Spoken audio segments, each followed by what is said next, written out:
5, 4, 3, 2, 1, 0.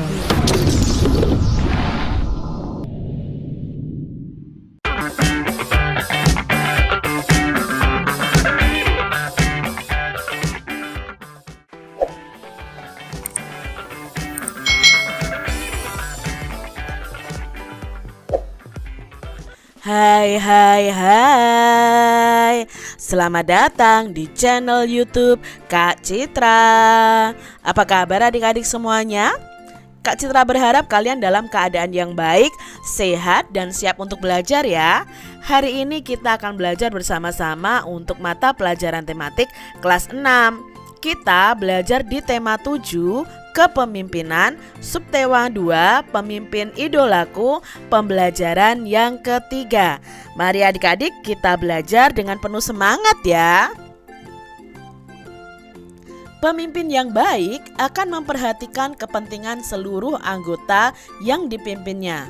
Pemimpin yang baik juga akan selalu mengajak anggotanya selalu berbuat baik adik-adik. Wilayah Indonesia itu sangat luas, dari Sabang hingga Merauke. Bangsa Indonesia adalah bangsa yang majemuk karena terdiri dari berbagai macam suku, bahasa, agama, adat istiadat, serta kebiasaan yang berbeda-beda. Bagaimana kita mempertahankan persatuan dan kesatuan? Banyak caranya adik-adik. Nah, di sini ada kisah tentang kepala sekolah yang menjadi pemimpin idola. Nah, kepala sekolahku, pemimpin idolaku. Termenung, Pak Weli memandang brosur di hadapannya. Lomba pidato anak bertema Bersatu untuk Maju, begitu tertulis pada judul brosur. Beliau berpikir keras. Ingin sekali ia mengirim Sudin untuk ikut lomba yang akan diselenggarakan di kota. Tetapi dari mana dananya? Pak Weli, kepala sekolah dasar Cemara di pelosok Kabupaten Grobogan, Jawa Tengah. Beliau lahir di Labuha, Maluku Utara. Setelah lulus pendidikan guru, ia pergi merantau ke tanah Jawa untuk mempraktikkan ilmunya. Di sekolah ini muridnya juga berasal dari berbagai daerah. Pak Weli senang melihat interaksi antara murid-muridnya. Mereka belajar dan bermain bersama tanpa mempersoalkan asal-usul. Semua unik, baik karakter maupun kecerdasannya. Salah satu murid Pak Weli bernama Sudin. Sudin adalah penduduk asli di desa itu. Ia suka membaca, percaya diri, dan komunikatif. Pak Weli ingin Sudin memperoleh pengalaman berharga melalui lomba pidato. Sambil berpikir cara memperoleh dana, Pak Weli ini mendaftarkan Sudin sebagai peserta lomba. Ia sendiri yang turun tangan untuk melatih Sudin tiap usai sekolah. Nah, semakin mendekati hari perlombaan, Pak Weli ini mulai risau. Andai saja gajiku cukup untuk mendanai Sudin ke kota, pikirnya. Hingga suatu sore terlintas ide di benaknya. Dipandangnya kebun pisang di belakang sekolah. Hampir semua tanaman pisang sudah berbuah dan siap panen. Esok paginya Pak Weli membicarakan idenya dengan para guru. Mereka bermusyawarah mewujudkan ide Pak Weli. Setelah dicapai kesepakatan, Pak Weli mengerahkan guru, penjaga sekolah, serta murid kelas 5 dan 6. Mereka bergotong royong memanen pisang. Kemudian di hari Senin pagi, Pak Weli mengundang pejabat setempat untuk hadir pada upacara bendera. Bapak Bupati, Bapak Camat, Bapak Lurah, Kepala Dinas Pendidikan, serta Ketua RW dan Ketua RT dimintanya datang. Apa ya yang direncanakan oleh Pak Weli ini? Rupanya Pak Weli ingin menyelenggarakan lelang pisang di sekolahnya. Murid kelas 5 dan 6 sudah dilatihnya untuk menjadi petugas lelang. Siapa calon pembelinya? Ya, pembelinya adalah para bapak dan ibu pejabat daerah yang hari itu diundang datang ke sekolah. Sebelum lelang dimulai, Pak Weli menyampaikan bahwa uang yang diperoleh dari hasil lelang pada hari itu akan digunakan untuk mengirim Sudin mengikuti lomba pidato di kota. Para pejabat yang hadir merasa kagum dan terharu menyaksikan usaha Pak Weli, sang kepala sekolah dari Timur Negeri. Tekad dan usahanya mendukung kemajuan muridnya sungguh menyentuh hati. Dalam sekejap, pisang-pisang habis dilelang. Dana yang terkumpul lebih dari cukup untuk memberangkatkan Sudin. Semua orang bersatu padu membantu Pak Weli mewujudkan harapannya. Didampingi Pak Seto guru kelasnya, Sudin pun berangkat ke kota. Tak terkira bangga dan syukurnya Sudin. Tak ingin menyia-nyiakan kesempatan, dia berusaha tampil sebaik-baiknya. Saat pengumuman hasil lomba, ternyata Sudin berhasil mempersembahkan piala juara pertama lomba pidato untuk sekolahnya. Tak sia-sia usaha Pak Weli dan teman-teman sekolah Sudin. Terbukti benar tekad Pak Weli. Kita tak perlu ragu untuk maju. Selalu ada jalan ketika kita menggalang persatuan untuk mewujudkan mimpi dan harapan. Itu tadi ya kisah dari Pak Weli, kepala sekolah pemimpin idolaku. Di sini ada beberapa pertanyaan nih adik-adik, kita akan menjawabnya berdasarkan bacaan tadi. Mengapa ya kepala sekolah pada cerita di atas itu menjadi pemimpin idola? Ya, karena Pak Weli ini memiliki sikap rela berkorban, pantang menyerah, dia peduli dengan siswanya dan bisa mempersatukan seluruh warga sekolah. Lalu, apakah kepala sekolah pada kisah itu sudah mengamalkan nilai-nilai persatuan? Coba jelaskan. Pastinya sudah ya adik-adik ya.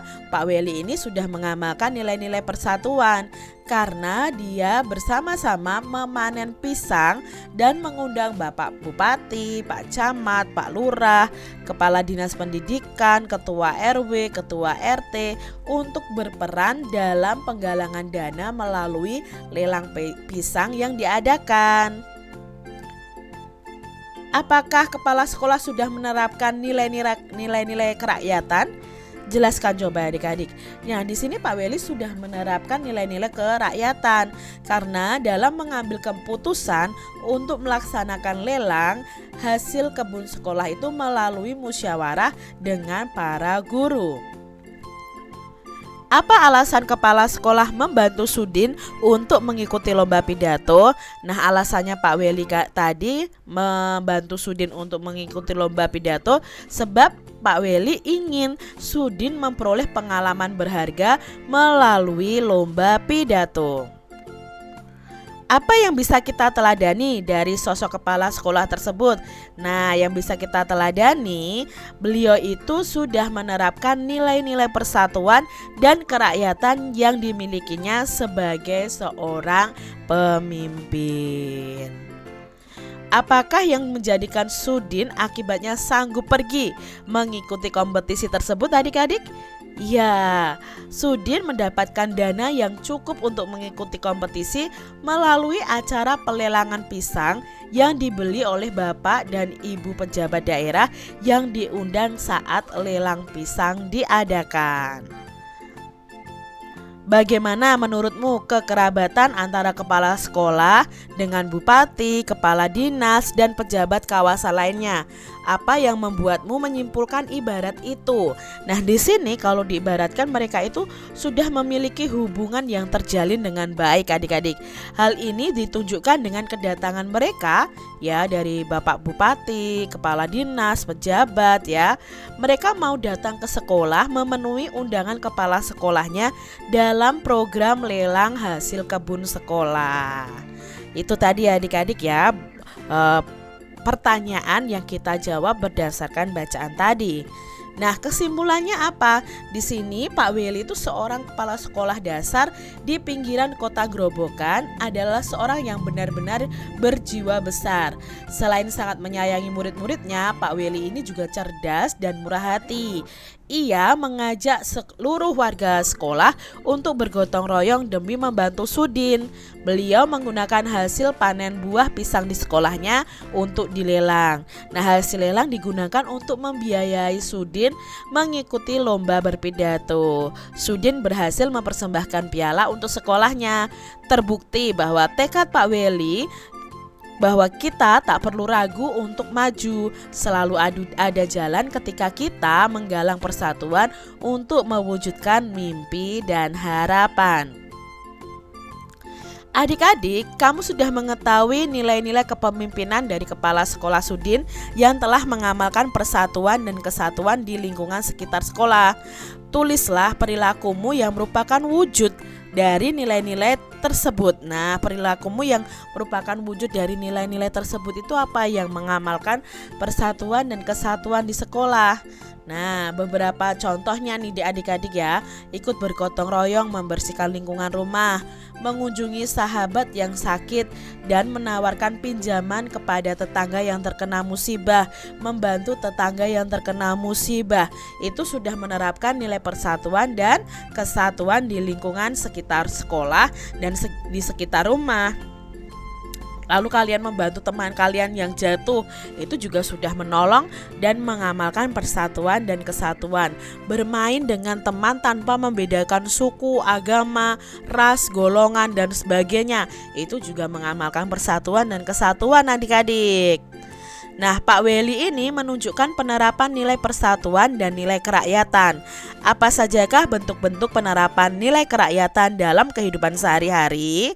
Adik-adik tentunya masih ingat ya simbol-simbol dari Pancasila. Nah, sekarang kita akan belajar nilai-nilai yang terkandung dari sila keempat. Sila keempat itu dilambangkan oleh kepala banteng, yaitu kerakyatan yang dipimpin oleh hikmat kebijaksanaan dalam permusyawaratan perwakilan. Apa saja ya nilai-nilai yang terkandung di dalamnya? Yang pertama, tidak memaksakan kehendak kepada orang lain. Yang kedua, mengutamakan musyawarah dalam mengambil keputusan untuk kepentingan bersama. Yang ketiga, musyawarah untuk mencapai mufakat diliputi oleh semangat kekeluargaan. Lalu yang keempat, menghormati dan menjunjung tinggi setiap keputusan yang dicapai sebagai hasil musyawarah. Lalu nilai yang terkandung di sila keempat yang kelima adalah dengan itikad baik dan rasa tanggung jawab menerima dan melaksanakan hasil keputusan musyawarah adik-adik. Lalu yang keenam, di dalam musyawarah itu diutamakan kepentingan bersama di atas kepentingan pribadi dan golongan. Lalu keputusan yang diambil harus dapat dipertanggungjawabkan secara moral kepada Tuhan Yang Maha Esa, menjunjung tinggi harkat dan martabat manusia, mengutamakan nilai-nilai kebersamaan dan keadilan, serta mengutamakan persatuan dan kesatuan demi kepentingan bersama. Itu tadi nilai-nilai yang ada di sila keempat Pancasila. Tuliskanlah contoh-contoh penerapan nilai-nilai kerakyatan dalam kehidupan kamu sehari-hari. Nah, contohnya yang pertama ya, ketika kita memiliki pendapat atau kehendak, kita tidak boleh memaksakan kepada orang lain. Kita harus mengutamakan musyawarah adik-adik ya. Mau di sekolah, mau di rumah, mengutamakan musyawarah. Contohnya nih, ketika memilih ketua kelas, kalian bisa bermusyawarah bersama-sama untuk memilih ketua kelas. Menghormati dan menjunjung tinggi setiap keputusan yang ada. Misalnya dalam musyawarah ketua kelas itu ternyata yang terpilih bukan yang kamu jagokan adik-adik. Yang terpilih menjadi ketua kelas itu bukan yang kamu pilih. Nah, kamu harus menghormati, harus mau menerima keputusan yang ada, lalu melaksanakan hasil keputusan musyawarah dengan penuh tanggung jawab. Nah, negara kita menjunjung penerapan nilai-nilai kerakyatan dalam bermasyarakat. Bagaimana hubungan kita dengan negara lain? Nah, negara kita ini selalu berusaha menjaga hubungan baik dengan negara-negara lain, termasuk di kawasan Asia Tenggara. Adik-adik, coba kalian bisa mencari referensi di perpustakaan kalian mengenai peran Indonesia di ASEAN dalam berbagai bidang. Nah, di sini Kak Citra menyebutkan beberapa peran Indonesia di berbagai bidang. Contohnya di bidang pendidikan, itu mengembangkan pendidikan vokasi SMK di Indonesia. Lalu peran Indonesia itu sebagai anggota SIAMEO, lalu berperan dalam IPTEK in ASEAN, berperan dalam ASEAN University Network, dan memberikan penawaran beasiswa pendidikan. Itu peran Indonesia. Lalu di bidang pangan, Indonesia ini mendukung tahanan pangan di ASEAN. Indonesia juga mendukung keamanan pangan di ASEAN. Lalu Indonesia ini berperan dalam penyediaan sandang pangan di ASEAN dan mengembangkan pusat-pusat produksi serta mempromosikan praktik perikanan yang bertanggung jawab. Itu di bidang pangan.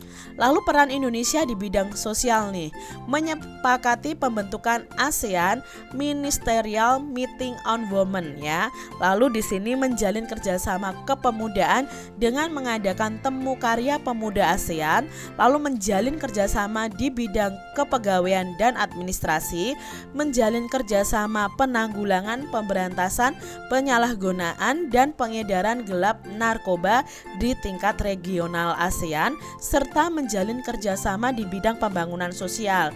Nah, kerjasama ini menekankan pada kesejahteraan golongan berpenghasilan rendah dan penduduk pedesaan. Itu peran Indonesia di bidang sosial. Nah, peran Indonesia di bidang kesehatan di ASEAN yaitu melaksanakan gerakan masyarakat hidup sehat, lalu menciptakan masyarakat sehat ASEAN tahun 2025.